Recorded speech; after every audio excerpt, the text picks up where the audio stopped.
રહેનાર માણસ છેવટે કલ્યાણને પ્રાપ્તિ કરે છે. એ જ વાત શેક્સપિયરે ગાઈ કે act where your part then all the honor lies. કેટલી બધી સામ્યતા છે. આપણો આ કવિ ગુજરાતી છે, એને નામ દઉં તો તમને હસવું આવે કે આવો કવિ. એનું નામ નરભો. બિચારો નરભે નામ તો, પણ પોતાની જાતને નરભો કે. ગુજરાતી સાહિત્યમાં એ નરભાને હસતો કવિ કે છે. હા, કે જેને દુઃખ જ નથી. આ કવિનો એવો નિયમ કે દર પૂનમે ડાકોર જવાનું. એ જમાનામાં આ ગાડીઓ વાડીઓ નહીં, એટલે બિચારો ચાલતો જાય. સાવ ગરીબ બ્રાહ્મણ, હાવ ફાટલું અંગરખું, હાવ ઘસાઈ ગયેલા પગમાં જૂતા, હાવ કેટલા વર્ષોની જૂની નક્કામી એવી પાઘડી માથે પહેરેલી, અને એના ગજવામાં 3 દમડી હતી એવું લખ્યું છે એને. એટલે એ જમાનામાં દમડીનું ચલણ હશે. ગજવામાં 3 દમડી. પેલો ચાલતો રણછો રાય કરતો નીકળ્યો ભાઈ. અને જ્યાં ઉમરેઠ આવ્યું અને રાત પડી ગઈ. કવિએ વિચાર કર્યો કે જવું કે ના જવું. 14ની રાત હતી, અજવાળી સુંદર ચાંદની હતી. તે જમાનામાં ડાકોર અને ઉમરેઠની વચ્ચે ભયંકર જંગલ હતું. કવિને વિચાર આવ્યો કે હું જઉં અને ચોર બધા મળે કદાચ અને મને લૂંટી લે તો. પાછું હસવું આવ્યું. મારી પાસે લૂંટવાનું છે શું, પણ આ ફાટતો કપડા છે અને ગજવામાં 3 દમડી છે. ચાલ અત્યારે જો ડાકોર પહોંચી જવું ને તો સવારે મંગલાનો દર્શન થાય. એટલે કવિ ચાલ્યા. એકાદ ગાવ અડધો ગાવ ગયા છે અને ભયંકર જંગલ આવ્યું ભાઈ. એક ચોર મળ્યો. હે મહારાજ, જે હોય તે આપી દે. કે ભાઈ આ જે હોય તે આ છે મારી પાસે. પેલાએ અંદર ફૂકાડી લીધું, 3 દમડીએ ગઈ, ફાટલું પાઘડું ખેંચી લીધું, ફાટલા સપાટ્યો ખેંચી લીધો, એકલી શીંગડાવાળી પોતળી બિચારાએ પહેરેલી એ રવા દીધી. પાછો જા, મારી નાખી જો આગળ જવું તો ભાઈ પાછો જવું છું તારે. એટલે પાછા આવ્યા. પાછા ઉમરેઠ ગામની ભાગોળે આવ્યા. ઉમરેઠ ગામની ભાગોળે એક ચોતરો, અને ચોતરા પર બધા ગામના જુવાન, હજુ તો 8-9 વાગ્યા છે. ગામના જુવાનિયાઓ બધા વાતો કરતા બેઠા છે. અને સામેથી નરભાને આવતો જોયો. ચાંદની રાત છે, શરીર પર એકલી પોતળી પહેરેલી છે. જનોએ લટકતું જોયું કે છે બામણ, પણ આ મહાણીયા જેવો કઈથી આવ્યો અત્યારે. એને પૂછ્યું, મહારાજ આ ઉઘાડા કઈ નીકળ્યા છો? કે ભાઈ હું તો ડાકોર જાત્રા જતો હતો, પણ આ પડે ગાડી ચોર મળ્યો અને મારું અંગરખું, મારું પાઘડું, મારા સપાટિયા, મારી 3 દમડી બધું લઈ ગયા. એવો થારી નહીં. એટલે ગામના જુવાનિયાઓ કે છે, અલા આપણા ગામની ભાગોળે એક બ્રાહ્મણ લૂંટાય એ તો આપણી આબરૂ જાય. બાપજી બોલો, ચોર કઈ બાજુ ગયો છે? અમે દોડીને પકડી લાવીએ અને મારીને તમારી બધી વસ્તુ પાછી અપાઈ દઈએ. નરવેરામે કહ્યું, ભાઈ મારે કશું પાછું જોઈતું નથી. મારે તો દર પૂનમે જવાનું. આ પૂનમે લુગડો લૂંટ્યો છે અને આવતી પૂનમે જો એને માર ખવાડતો મારો પ્રાણ લૂંટી લે, એના કરતો મારે કઈ જોઈતું નથી. આજની રાત તમારા ગામમાં મને શું રહેવા દો. સવારે હું ચાલ્યો જઈશ. એટલામાં બધા વૃદ્ધો વડીલો આવ્યા. એ વડીલો એ ઓળખ્યો કે આ તો નરવેરામ. ક્યાં ભાઈ સાહેબ, હું નરવેરામ. આવું મારતો થયું. મહારાજ વાહ વાહ વાહ. અનાયાસે તો મેં તો મારા ગામમાં આવી પડ્યા. આવે બેસી જાઓ કથા કરવા. આયા છો તારે અમને લાભ મળે ને. મહારાજ બેસી ગયા ભાઈ. 7 દિવસ કથા કરી. ગામ લોકોએ નવા ધોતિયા, નવું અંગરખું, નવી પાઘડી, નવા સપાટ, અને નરભાની ભાષામાં કહું તો બાજરો થયો મણ 12 રે. 12 મણ તો બાજરી થઈ. અને વેઠિયાના તો મન દુખાયા. નરભે વાળ્યો દાંત રે. નરભાએ દાંત વાળી દીધો એટલું કમાયો. જો આ નરવેરામ. હવે આપણે વાત ચાલે છે દ્રષ્ટિની. આની દ્રષ્ટિ કેવી છે આ કવિની? એને કહ્યું, ભાઈ એ ચોર નતો. હા, એ તો મારા રણછોડ રાય હતા. એમને લાગ્યું કે આ મારો ભગત બિચારો ફાટલો કપડો પહેરીને આવે છે, એટલે જૂનો લઈને નવો આપ્યો. એ ચોર નહીં શાહુકાર રે, મારા જૂનો લઈ લીધા અને મને નવો આપી દીધો. ભગવાન કેવા છે? એટલે એ તો મારે શાહુકાર છે, એ ચોર ન કહેવાય. જો આ નરવાની દ્રષ્ટિ કેવી છે! ચોરમાં પણ એને રણછોડજી દેખાય છે. લૂંટાયા તો પણ એમાં આનંદ, ગયું તો પણ આનંદ, મળ્યું તો પણ આનંદ. આ દ્રષ્ટિ રાખીએ તો જગતનો ક્યાંય દુઃખ નથી.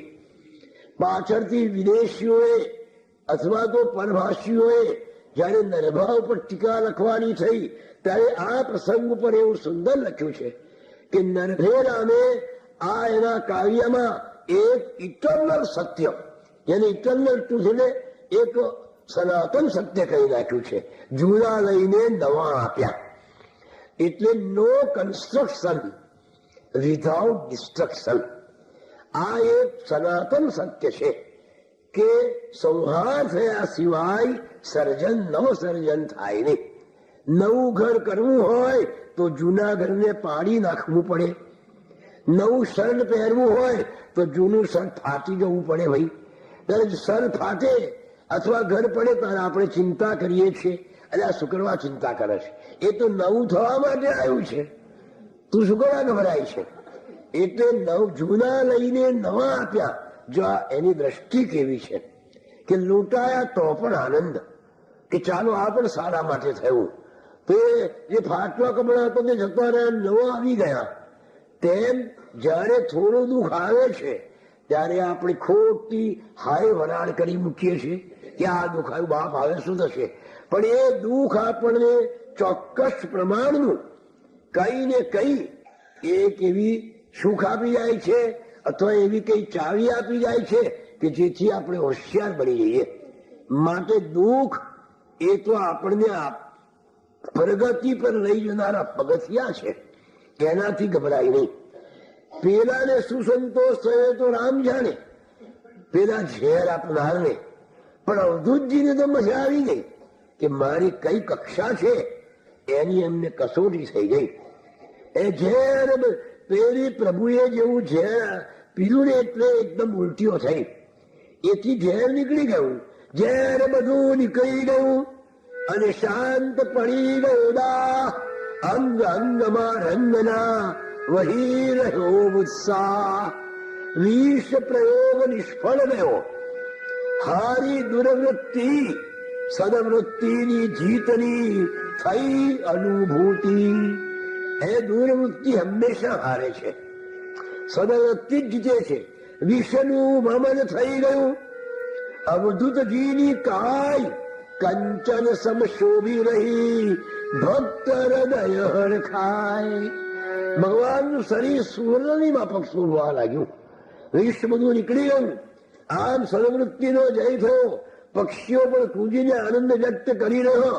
આલક કહે સુન શિષ્ય હે, કહું અગત્યની વાત, અતિ કઠણ ને વિકટ છે સાધના કેરી વાત. સાધનાનો પંથ ઘણો અગત્યનો છે. એ સાધુની અનેક રીતે આવી રીતે કસોટી થાય. કોઈ સદગુરુનો જેના પર હાથ છે એ જ એમાંથી પસાર થઈ અને પ્રસાદ મેળવે. સંસારીય ઉપાધિઓને બચવાને માટે વન વગડામાં જઈને વસ્યા, તોય સંસારના દ્વેષીજનો અહીં આવીને એમને ત્રાસ આપવા લાગ્યા. આજુબાજુના ગામથી કેટલાક દ્વેષી લોક અવધૂતને રંજાડવા કરે પ્રયત્નો. કોણ જાણે શું બગાડ્યું છે એમનું. પણ જેને માથે સમર્થ ગુરુ છે. હવે અવધૂતજી નારેશ્વરમાં આવ્યા એટલે સાત્વિકતા આવી ગઈ. એટલે નારેશ્વરના જંગલમાં એ નિબે લહેરાનમાં જુગારીઓ, દારૂડિયાઓ, વ્યભિચારીઓ, સટોડિયાઓ, ચોર લોકો એ સંતાઈ રહેતા હતા. એ બધાને બહુ દુઃખ થયું કે બાવો આવ્યો અને અમારી જગ્યા બગાડી નાખી, હવે અમારે રહેવું કઈ. એટલે એમના તરફ એમને ખૂબ એ હતું. એક દિવસે એક મૂર્ખાએ એક જણે એક મોર મારી નાખ્યો. મોરને મારે એટલે માનવના માર્યા જેટલો ગુનો ગણાય. મોરને મારી નાખીને બાપજીની કુટીર આગળ એનું મળદું નાખ્યું અને ત્યાંથી ચાલ્યો ગયો. પ્રાતઃકાળ થયો, બાપજી તો આ ખબર જ નથી, એ તો એમની મસ્તીમાં ધ્યાનમાં છે. પેલો લલ્લુરામ મહારાજ પૂજા કરવા માટે આવ્યો, બાપજીની કુટીર આગળ મોર પડેલો જોયો, એ ગભરાયો કે બાપજી આ મોરનું મળદું પડ્યું છે, હવે આપણે મુખીને ખબર આપવી પડે. એટલે મુખી તાલુકા ફોજદારને ખબર આપે અને તાલુકા ફોજદાર સિપાહીઓ સાથે આવે, આપણા વાળને મળદું પડ્યું છે એટલે આપની ઇન્કવાયરી થાય, તમને પકડીને લઈ જાય. પેલા માણસો એટલા માટે આ કરેલું કે બાવાને ફોજદાર અંજાડશે, એટલે બાવો નારેસરમાંથી નાસી જશે અને ફરી અહીં આવે નહીં. એટલે આ બાવો આ મળદું જોતો નાસી જશે. એમ ભલા બાવા પડી તરસે અહીંથી સદાય અને પછી સ્વચ્છંદથી માલ શું આપણે આય, એમ વિચારીને આ દુષ્ટ કૃત્ય કરેલું. બાપજીએ જોયું, અવધૂતજીએ આ બધો કાયદાની એમને ખબર હતી. કઈ કમલદાસ તત્વમાં એધારે એમને આવી ગયા હતા. એને કમલદાસ મહારાજને કહ્યું કે જ્યાં ખુશાલ પટેલને જોરથી બોલાવી લાવો. ખુશાલ પટેલને બોલાવી લાયા એટલે બાપજી આખી વાત કરી કે આ મોરનું મળદું કોઈ નાખી ગયો છે. પોલીસ પટેલ બહુ હોશિયાર હતા, કઈ વાંધો નહીં બાપજી. એટલે પરિસ્થિતિ આખી સમજી ગયા કે કોઈ દુષ્ટ માણસે અવધૂતજીને રંજાડવા માટે આ કામ કર્યું છે. એટલે એમને શું કઈ ચિંતા નહીં કે છે. મોરના મળદાને વતણિયા પાસે ઉચકાયું, અંદર અબદામાં ડુબાડી દીધું. એટલે ચિંતા મટી ગઈ. અવધૂતજીને આ રીતે લોકો હેરાન કરતા હતા, છતાં પણ અવધૂતજી પોતાના પથ ઉપર આગળ ચાલી જતા હતા. બે મારાઓ એમને મારવા માટે આવ્યા. જયારે અવધૂતજી મળસ કે નર્મદાના કિનારેથી પાછા સ્થાનમાં આવે, અંધારું હોય, કોઈની વસ્તી ના હોય, એ વખતે બે ધારિયા વાળાએ પાછળથી હુમલો કરીને બાવાના ટુકડા કરી નાખવાના અને ત્યાં જ દાટીને દેવાનું કે જેથી એની કોઈ અજાણી રહે ના. બે ધારિયા વાળા આવે ઉભા રહ્યા. બાપજી તો સ્નાન કરીને જ્યાં ઉપર આવી રહ્યા છે, પણ જ્યાં ધારિયા ઉગામવા જાય છે ને એમને એમ હાથ રહી ગયા એમના. ધાર્યું મારી જ ના શક્યા. બાપજી તો અવધૂત ચિંતન કરતા આવી ગયા, એમને ખબર નથી. પેલા દુષ્ટો બિચારા પસ્તાયા કે આપણે કેવી ભૂલ કરી નાખી. એટલે બીજે દિવસે સવારમાં બાપજી પાસે ગયા અને કે બાપજી અમે કાલે તમને મારવા આવ્યા હતા, કઈ ખબર છે કે ના? ફલાણા માણસોએ અમને મોકલ્યા હતા અને આ રીતે આપણો નાશ કરવાનો હતો. બાપજીએ કહ્યું કે આ બધું કેમ કરે છે? કઈ વાંધો નહીં, આપણે ભગવાનને જરૂર હશે ને ત્યાં લગી આપણને જીવાડશે. એટલે આવી રીતે બિલકુલ પ્રમાણ રાખ્યા સિવાય જે વિઘ્નો આવે એ વિઘ્નોની કસોટીઓની પછી પાસ થતા થતા અવધૂતજી પોતાની સાધના આગળ વધારી રહ્યા છે અને ખૂબ આનંદમાં દિવસો એ થયા છે. જેમ તેમ રંગની કસોટી થવા લાગી. બાહ્યા ભયંકર ઉપદ્રવો આવી વારંવાર સાધક અવધૂતના પથે નાખે વિઘ્ન અપાર. કેટલાય વિઘ્નો નાખવા લાગ્યા, પણ અવધૂતજી તો બસ આનંદમાં જ પોતાની સાધનાના પથ ઉપર આગળ વધી રહ્યા છે. એટલે કહેતા આમ કરતા કરતા આ તો જંગલની ભૂમિ છે. અવધૂતજી એવા ધ્યાનમાં રત રહે છે કે બીજું કોઈ ભાન રહેતું નથી. ચોમાસું આવે, અસંખ્ય જંતુઓ પ્રગટ થાય, નાના જીવડા. એ વખતે દત્ત કુટીરમાં એટલે માજીની જે આ બાજુનું નાનકડું મકાન હતું તે એમાં મંકોડા બહુ નીકળતા હતા. જયારે પ્રાતઃકાળમાં અવધૂતજી દાંતણ કરવા બેસે ત્યારે એમના શરીર ઉપર મંકોડાની હારો ને હારો ચાલી જાય, પણ એમને જરાય ખબર નહીં. એમને આમ કરીને કાઢી પણ ના નાખે, દાંતન કર્યા કરે અને મંકોડાને દેખ હાથ વડે ખસેડવા કરે યત્ન ના છેક, જરા યત્ન ના કરે. જેનું ભગવાન પ્રત્યે આવું સરસંધાન છે એને ભૌતિક શરીરનું શું ભાન રહે? દેહ ભાન ગયા વિના દેવન કદી દેખાય, દેખ્યા જેણે દેવને તે વિદેહી થાય. આ વિદેહી બની ગયા છે. આ તાત્વા દેહ ઉપર કષ્ટ પડે છે, પણ અવધૂતજીના આનંદને જરાય વિક્ષેપ આવતો નથી. શરીરની જે ચિંતા કર્યા કરે ને એ સાધના ના કરી શકે.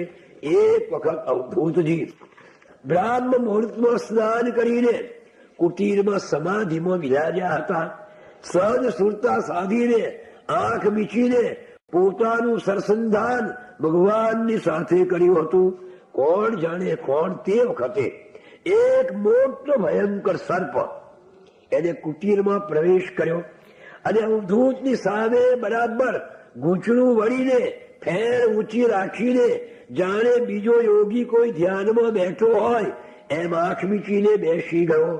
ક્યારનો એ બેઠો હશે એની કોને ખબર. જોગી સામે આ બીજો જોગી થઈ વિષધર. આ વિષધર પણ જાણે બીજો જોગી હોય એમ બાપજીની સામે ઊંચી ફેર કરીને ઘૂંચળવાળું પડીને સ્થિર થઈને આંખ મીચીને બેઠો છે. સમય કઈક વહી ગયો ને પૂર્વ દિશાની માય પ્રકાશ પથરાયો બધે ઉષા ગમને ત્યાં. ઉષાનું આગમન થયું. સૂર્યનારાયણ ઉગ્યા એટલે બારીની જાળી વાટે કુટીરની જાળી હતી એ જાળીમાંથી અજવાળ થતો પ્રકાશ ગયો. પ્રકાશ આવતો અવધૂતજી સમાધિમાંથી જાગ્યા અને જ્યાં નયન ઉઘાડ્યા તો સામે સર્પણે ઉભેલો બેઠેલો જોયો. વાહ! એમને અત્યંત આનંદ થયો. મુખમાં લખ્યું નહીનો હસ્યા અને જોડી બંને હાથ વિષધરને વિનવી રહ્યા. નારેશ્વર નાથ. જો સામે જોઈને હસ્યા અને શું બોલ્યા? લંબે નારાયણ. હવે બાપજી સાપને લંબે નારાયણ કહેતા હતા, કારણ કે સર્પ લાંબો હોય એમાં પણ નારાયણ છે એટલે બાપજી સર્પને લંબે નારાયણ કહે કે લંબે નારાયણ. હવે કરો સમાજ સ્થાન સ્વસ્થાને સ્વપ્ન પ્રભુ કરો સુખે પ્રયાણ. હવે તમારા સ્થાનમાં જાઓ. દર્શન દીવાને કીધા કયા દિવસ મુજ ધન્ય. હવે જાઓ નિજ ધાન પર હે લંબે નારાયણ. હવે જાઓ એમ કહીને બાપજી ઉભા થયા. કુટીરના દ્વાર ખુલ્યા એટલે પેલો સર્પ આંખ ભરી ભરીને નયન દ્વારા ભગવાનના પૂર્ણ દર્શન કર્યા અને ધીમેથી સરકીને બહાર નીકળીને કોણ જાણે ક્યાંય અદ્રશ્ય થઈ ગયો. અલગ કે છે કોઈ પૂર્વ જન્મનો યોગ ભ્રષ્ટાવતાર હશે. અવધૂતના દર્શન તો એનો ઉદ્ધાર થઈ ગયો. આ કથા સાંભળીને નિરંજનને લાગ્યું કે બાપજીને ભય ના લાગ્યો. પોતાની સામે આવો ભયંકર સર્પ છે અને છતાંય અવધૂતજી વાતો કરે છે અને કે છે આ નવાઈ કહેવાય. વલ્લભજી કે છે કે ભાઈ એ તો આત્મજ્ઞાનીઓને માટે સર્વેશ્વર એ સર્વમાં સર્વેશ્વરને જોયે છે. ઈષ્ટદેવ અવધૂતના હતા દત્ત ભગવાન કરતા દત્ત ઉપાસના ધરતા નિત્ય જ્ઞાન. આત્મજ્ઞાન પર્યાપ્તથી અદ્વૈતામૃત પાન કરતા બ્રહ્મગિરી શૃંગ પર બિરાજતા ભગવાન. અવધૂતજી કોઈ સામાન્ય સંત નતા. એ તો બ્રહ્મગિરી શૃંગ પર બિરાજનાર હતા, પણ છતાંય એ સગુણ ઉપાસના છોડી નથી, ભગવાનનું નામ છોડ્યું નતું. એટલે મોટે મોટેથી ગુરુદેવ દત્ત ગુરુદેવ દત્ત દત્ત દત્ત દત્ત આવું બોલ્યા કરે. એ વખતે આજુબાજુના ગામોમાં દત્ત ભક્તિનો પ્રચાર નહીં. દત્ત વળી કોણ હશે? એટલે આ લોકો દત્ત સમજે નહીં. એટલે કે આ નારેશ્વરનો બાવો છે ને તે લઠ્ઠ લઠ્ઠ લઠ્ઠ બોલ્યા કરે છે કે આખો દાડો. એટલે લોકો એમને લઠ્ઠ મહારાજ કહેવા લાગ્યા. એ સુરતા બદલે દત્તને ભ્રંશ કરે લઠ્ઠો. વાત બધે પ્રસરી ગઈ કે નારેશ્વરનો સંત આટે પોર જપ્યા કરે લઠ્ઠ લઠ્ઠ ને લઠ્ઠ કે છે. આ બાવો કોઈ નવતર લાગે છે ભાઈ. બીજો બાવો તો સીતારામ બોલે ને આવું બોલે, આ તો લઠ્ઠ લઠ્ઠ કરે છે. એમ કરીને લોકો હસી કરવા લાગ્યા. પણ અલગજી કે છે સોળ નિરંજન શિષ્ય તો બોલ્યા અલખ દયાળ, હાંસીના કરનારને ક્યાંથી આવે ખ્યાલ? જે હાંસી કરતા હતા એ બિચારાને ક્યાંથી ખબર હશે કે એક દિવસ આ પરગણા કેરા સગડા લોક દત્ત દત્ત કરતા અહીં આવશે થોકે થોક. એક દિવસ એવો આવશે કે આ બધા પ્રદેશના લોકો દત્ત દત્ત કરતા એ થોક બંધાવશે. દત્ત ભક્તિના રંગમાં રંગ હશે ગુજરાત, રંગારો એ રંગ હશે નારેશ્વર નો નાથ. અને ગુજરાત ને રંગદારો એ નારેશ્વર નો નાથ હશે કે છે લઠ બાવો એકની ઓરંગી ગુજરાત, દેશ વિદેશે મોહા થઈ જશે પ્રખ્યાત. અઘોર ભયંકર હિંસક પ્રાણીથી ભરેલું જે નારેશ્વર અરણ્ય છે એ નંદનવન બની જશે. હોંસીના કરનારને ક્યાંથી ખબર પડે કે નારેશ્વર એક દિવસે ભક્તિનું કેન્દ્ર બની જશે. અને અહીંયાથી એ દત્ત ભક્તિનો જીવાયરો વાસે એ વિશ્વનું કલ્યાણ ખબર છે. સંતની તપશ્ચર્યા કદીએ નિષ્ફળ જાય નહીં. એટલે નારેશ્વરમાં ભગવાન સગુણ રૂપે પ્રગટ થયા છે. એક દિવસ શાંતિનું ઝરણું નારેશ્વરથી વહેશે અને આખા વિશ્વને શાંતિ આપશે.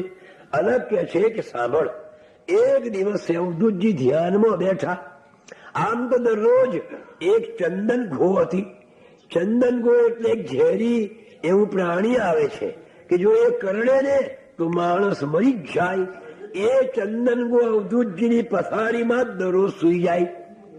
અને જયારે ધ્યાન ધરવા જાય ત્યારે પણ એમની બાજુમાં બેસે. બાપજીને ખબર નથી કે આ ચંદન ઘો છે, એ જાણે કે આ કોઈ પ્રાણી છે. એક વખતે ટીટોદરાના કે ટોટીદરાના પેલા મૈજી ભગત ગુરુવારને દિવસે દર્શન કરવા આવ્યા અને બાપજીને પ્રણામ કરી એમ જોયું તો બાપજીના કોથળા ઉપર પેલા અસર ઉપર અને અંદર પેલી ચંદન ઘોને જોઈ. આ તો ગામડાનો માણસ એટલે ચંદન ઘોના ઝેરની એને ખબર કે બાપજી આ તો ચંદન ઘો છે, મારી નાખે. આ તો બહુ જ. એટલે બાપજીએ કહ્યું કે ના ના, હા આ તો મારો પરિવાર છે. રાત્રે એકાંતો મને સાથ આપવાને દરરોજ આવે છે. ભગવાન એને વાતો કરવા મોકલે છે. મૈજી તો આ ભામણી કરી રહ્યા વિચાર, કયો ઉપાય યોજીને કાઢું એને બહાર. ક્યાં તો મારી નાખે. લાંબી લાકડી લાવ્યા અને ચંદન ગોને ઉછાળીને બહાર કાઢી નાખી. બાપજીને કહેવા લાગ્યા કે બાપજી જાણો છો એનું ઝેર કેટલું છે? એ કરડે ને તો પાણી પીવા પણ કોઈ માગે નહીં. એટલે અવધૂતજી કહે છે ભગતજી આ તો બધો મારો સમાજ છે, દરરોજ મને પ્રણામ કરવા આવે છે. સુનતા શબ્દો રંગના ભગતજીનું અંગ પલભર તો કંપી થઈ ગયા એ દંગ. કેટલી જબરી એમની હામ છે. ભયંકર પ્રાણીઓની સાથે નિબિડ વનમાં આ પ્રમાણે લઈ રહ્યા છે. કાળી ચૌદસ દિવસે મોદી કાકાને વિચાર આવ્યો કે લાવ બાપજીને મળી આવું. એટલે આવ્યા નારેશ્વર. ગઈકાલે આ જ વાત વિઠ્ઠલભાઈએ કરી હતી. બંને સુંદર વાતો કરી રહ્યા હતા એટલામાં વીછી આવ્યો. મોદી કાકા એકને મૂકી આવ્યા, બીજાને મૂકી આવ્યા. ત્રણ ચાર વીછી આવ્યા એટલામાં જાણે સર્વ વીછીનો સરદાર હોય એવો ચોથો વીછી આવ્યો. મોદી કાકા ફરી મૂકી આવ્યા. બાપજી તો એની પરવા જ નથી, પોતાની વાતોમાં જ મસ્ત છે. એટલે પછી જયારે ચોથો વીછી મૂકવા ગયા કે મોદીજી આજે તમે વૃશ્ચિકનું ધ્યાન ધર્યું છે કે શું? બસ આટલું જ બોલ્યા. પણ આ ભય કેવો છે!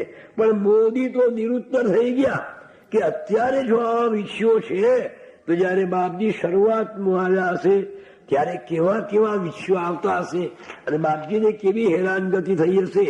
એ વાત સાંભળતા મોદીનું હૃદય ધ્રુજી ઉઠ્યું. એ આ સંતો એટલે ધૂપસળી જેવા છે, પોતાના તપનો આનંદ બીજાને આપે. હવે આવી રીતે ધીમે ધીમે એનું સુવાસ જવા લાગી. એટલે આજુબાજુના ગામમાંથી ભક્તો આવીને હવે આ થોડિયાની છાળો હતી ને એ બધી સાફ કરી કોટાળી કંઠારોને કાઢી નાખી, ખાડા ટેકડા બધા પૂરી ખોદી પૂરી અને જાડી ઝાંખરા બાળીને સાફસૂફ કરી નાખ્યું. વાડ કરી ચોપાસને કર્યો સુરક્ષિત સ્થળ. પછી ચારે બાજુ વાડ કરી દીધી.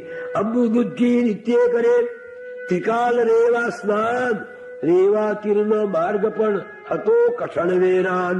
ભક્તોએ એ માર્ગને પણ આ ધામથી તે રેવા સુધી સરસ સુંદર રસ્તો બનાવી દીધો. અને નાનકડો સુંદર પગથિયા કાદવના બનાવીને એને ઉતરવાનો ઓવારો પણ બનાવી ગયો. એ બનાવો રાખી દીધી. મિઢોર લીલોર સાયર અને ઉમલ્લા વેડું ગામ, ટોટીદરાના ભક્ત સૌ કરતા આવી કામ. આવા ટોટીદરા, ઉમલ્લા, મિઢોર, વેડું ગામ, સાયર આ બધા ભક્તો આવીને ત્યાં કામ કરે. પોતાને ઘેરથી ભાથું બાંધી લાવે, રેવાના જળમાંથી ઘડો ભરી લાવે અને પોતે જ પાણી પીને કામ કરે. પોતાના ઘરનું ખાઈને ઝાડ નીચે સુઈ રહે. અને એવી રીતે આ યુવાનો અહીંયા કામ કરતા હતા. તો અવધૂતજી શું કરે કે નર્મદાએથી જળનો એક ઘડો ભરી લાવે અને કુટીરના ઓટલે બેસે. પેલા જુવાનિયાઓ જે કામ કરી રહ્યા છે એમાં કોઈને કોટો વાગે, કોઈને કંકર વાગે, કોઈને કોડી અથવા કોદારો વાગે, કોઈને વીછી કરડે, કોઈને સાપ કરે કે ઝેરી જંતુ કરડે તો બાપજી એને પાસે બોલાવે, એની પીઠ પર હાથ મૂકે અને પછી પેલા ગળામાંથી પાણી લઈને ઓમ ઓમ કરીને એના પર પાણી રેડે. પેલાનું બધું દુઃખ મટી જાય.